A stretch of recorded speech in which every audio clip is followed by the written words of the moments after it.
Right now, somewhere in the Pacific Ocean, a U.S. aircraft carrier is carrying a weapon that fires at the speed of light. It costs less than $1 per shot. It never runs out of ammo. And last year, it shot down 4 enemy drones in a single test. This isn't science fiction. This is the United States Navy in 2025. But that laser is just one of 5 weapons most people have never heard of.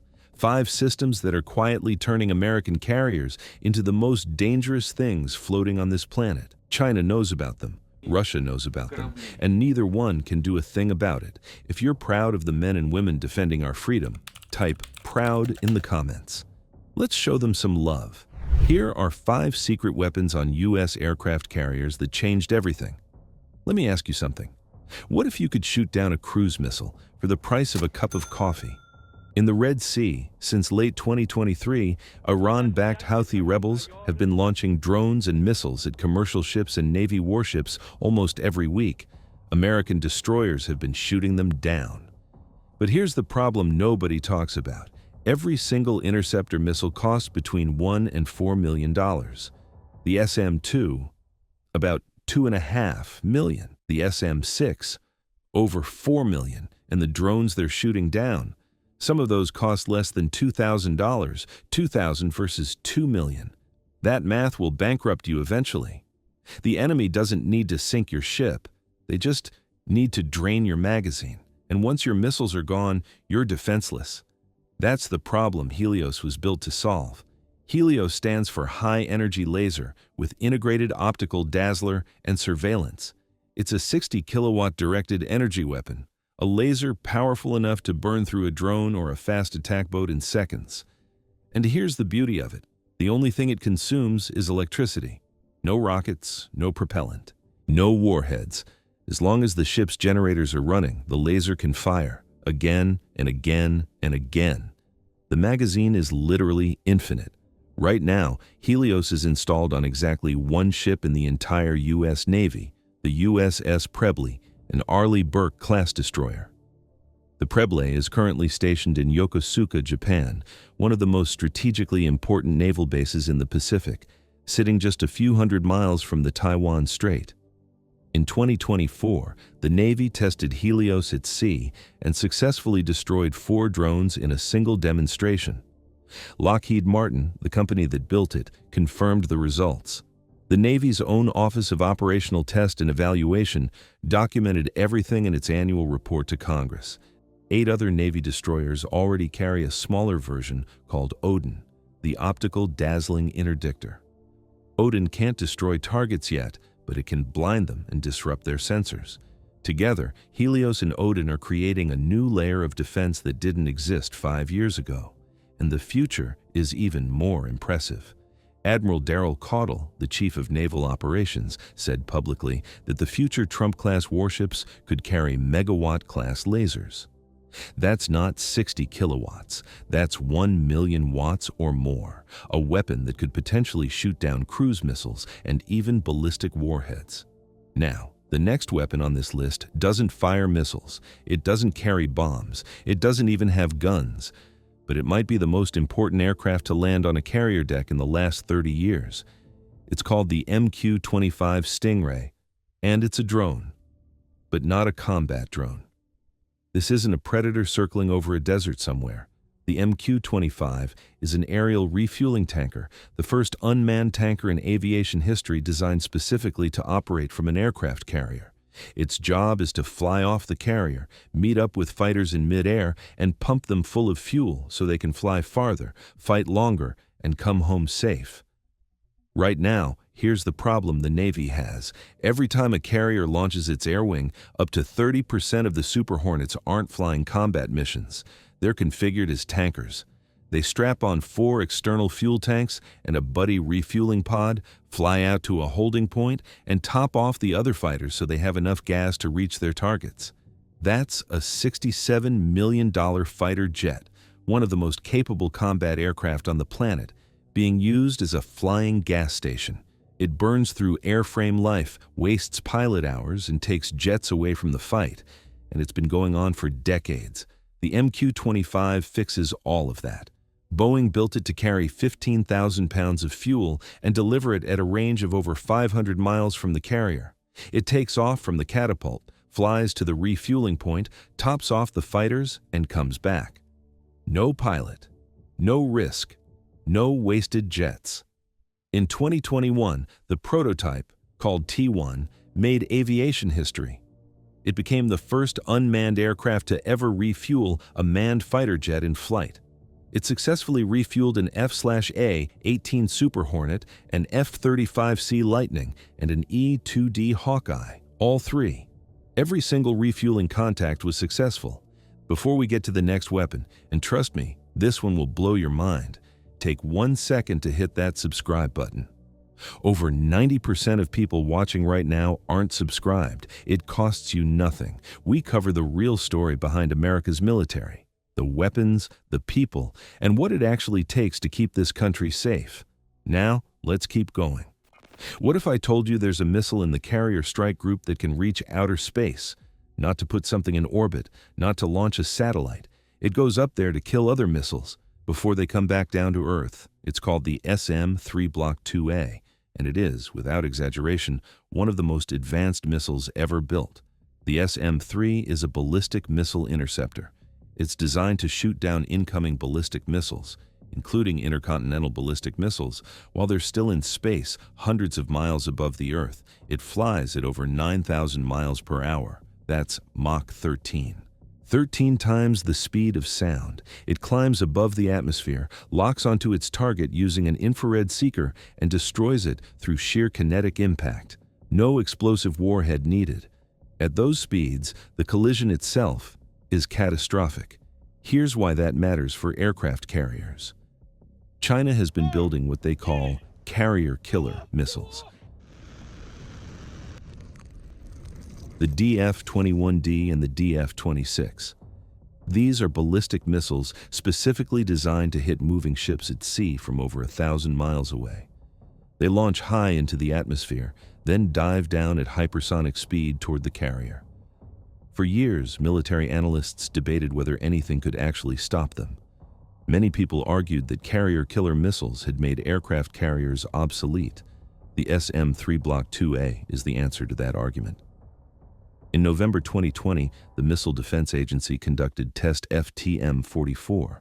An SM-3 Block 2A was launched from an Aegis destroyer and successfully intercepted an ICBM-class target for the first time in history. That's a target moving at over 15,000 miles per hour. And the SM-3 hit it. First try. These missiles are carried by the Aegis-equipped cruisers and destroyers that escort every aircraft carrier. The Ticonderoga-class cruisers and the Arleigh Burke destroyers.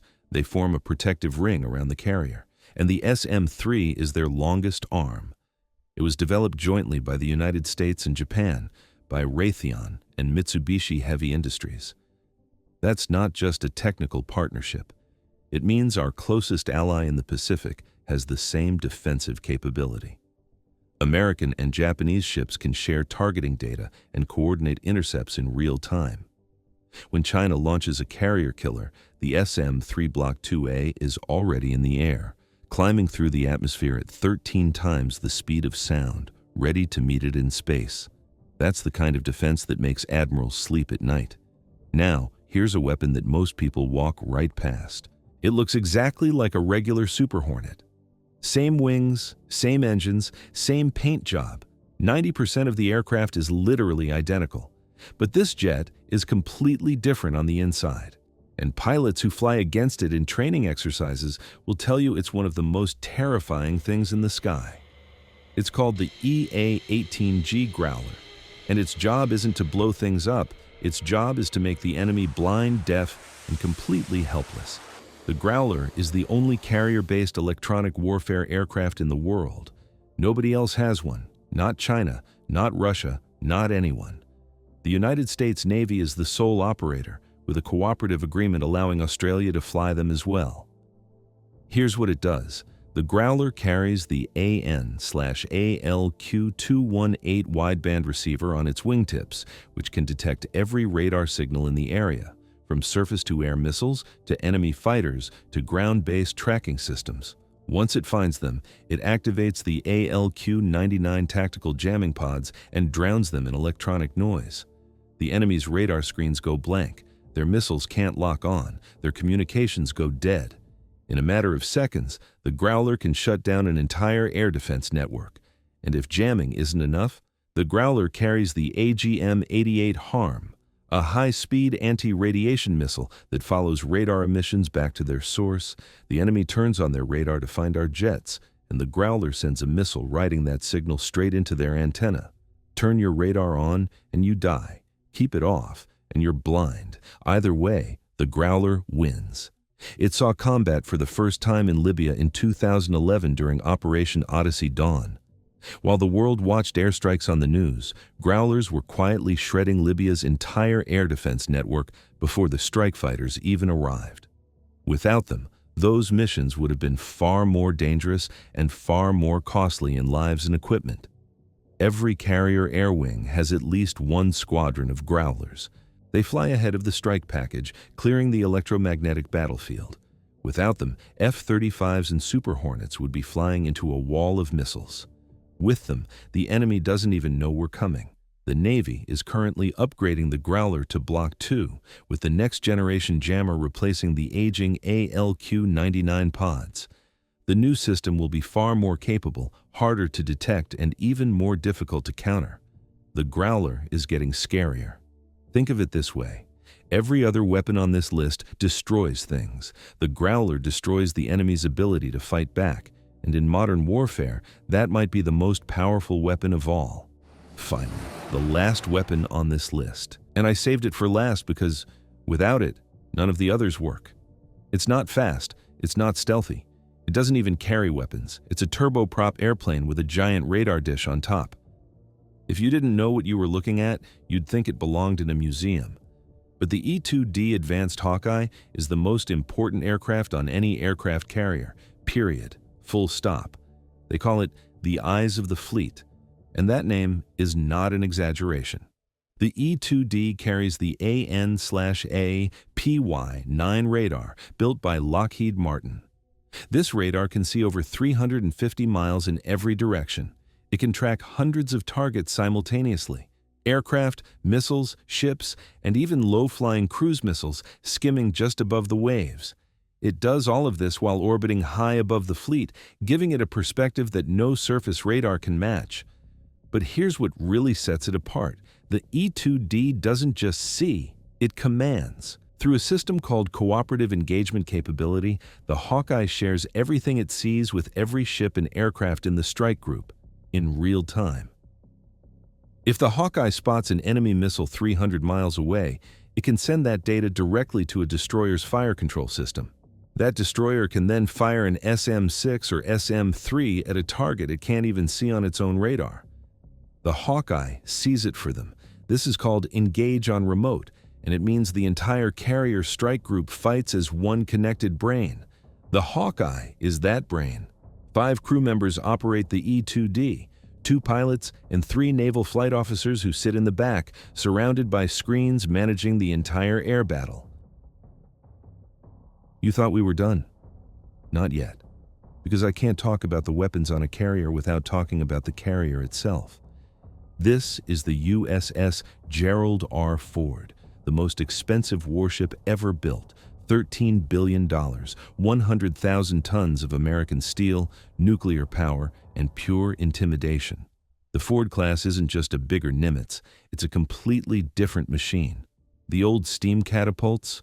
Gone. Replaced by EMALS, the electromagnetic aircraft launch system. Instead of steam, it uses electromagnetic energy to hurl 70,000-pound aircraft off the deck at 150 miles per hour in under 3 seconds. It's smoother, faster, and puts less stress on every jet it launches. And because of EMALS and a redesigned flight deck, the Ford can launch up to 270 sorties in a single day during surge operations.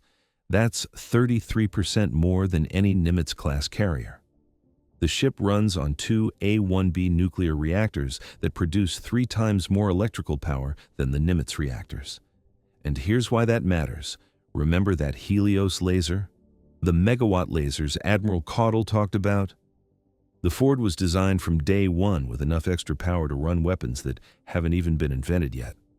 The crew? Roughly 4,400 people. That's about 1,000 fewer than a Nimitz. More automation, more efficiency. Fewer humans needed to run the most complex machine on the planet. And there are 3 more coming. The USS John F. Kennedy, the USS Enterprise, and the USS Doris Miller. 4 ships that will keep America's carrier fleet the most powerful on Earth for the next 50 years. Every weapon we talked about today, the laser, the drone, the missile, the jammer, the radar, they all operate from this deck. The Ford is the platform that makes all of it possible. It's not just a ship. It's a floating military base, a nuclear-powered city, and the most powerful weapon system ever created by any nation in history. And it flies the American flag. So there you have it. 5 weapons you probably never knew existed.